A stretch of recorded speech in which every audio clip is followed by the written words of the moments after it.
Next up, Mike Pratt. Mike is a product of Meadowdale High School in Dayton, was a member of the 1966 North-South Ohio High School All-Star Game. He played 4 years from 67 to 70 for Coach Adolph Rupp at the University of Kentucky. For a guy that was born in Ohio and went to Indiana University, this is hard for me to talk about. The sturdy 6'4", 195-pound forward was a 3-year starter on UK teams that had records of 26-2, 23-5, and 22-5, and made the NCAA tournament all 3 years after winning Southeastern Conference championships. Pratt averaged 14.1, 16.9, and 19.3 points while scoring a total of 1,359 points, which is 26th all-time on the UK list. He made 48.4% of his field goal attempts and 69.8% of his free throws. He scored 42 points in a 1969 game against Notre Dame. With Pratt playing alongside Kentucky's all-time leading scorer, the legendary Dan Issel, the Wildcats finished the 69-70 campaign as the nation's #1 ranked team. He was a 1970 Academic All-American and second-team All-American, as well as All-SEC in 69 and 70.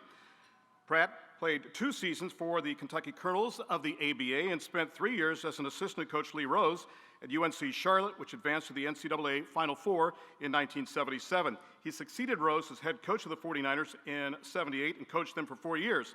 He is currently a broadcaster, a radio analyst on the UK radio network and co-hosts Fast Break Fridays on ESPN Louisville.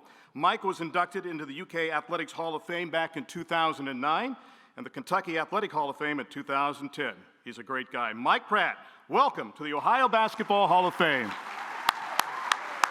Thank you, Randy, and thanks for everybody turning out tonight. I'd like to special thanks to my friends and family who came here to Columbus, some of them quite a long drive, and I really appreciate that.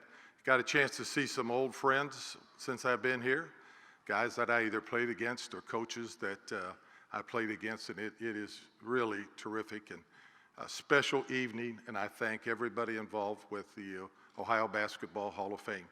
I'd like to thank 2 guys in particular. One, my brother, Patrick. Where we lived, our dad put a fan-shaped goal on a telephone pole, and we wore the grass off.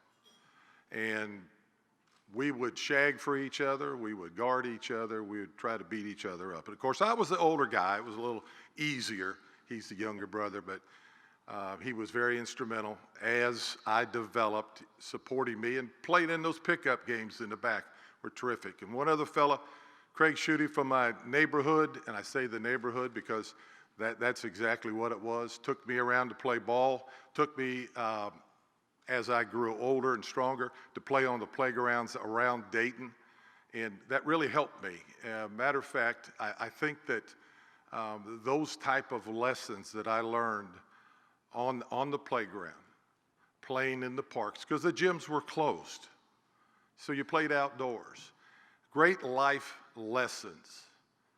Great life lessons. I was fortunate enough as a player to play for 2 Hall of Fame coaches and play with 3 Hall of Fame players. Dan Issel, Artis Gilmore, Louis Dampier. Terrific guys, great teammates, along with many others that I had as teammates that were wonderful. We had some great locker rooms, we had some great wins, and we had some sad losses, but it was a great, great run. And the last thing I can say to you, playing on those playgrounds certainly developed the one thing that I think got me to this point in life: be competitive. That's all I can say. Be competitive. Thank you. Thank you, Mike.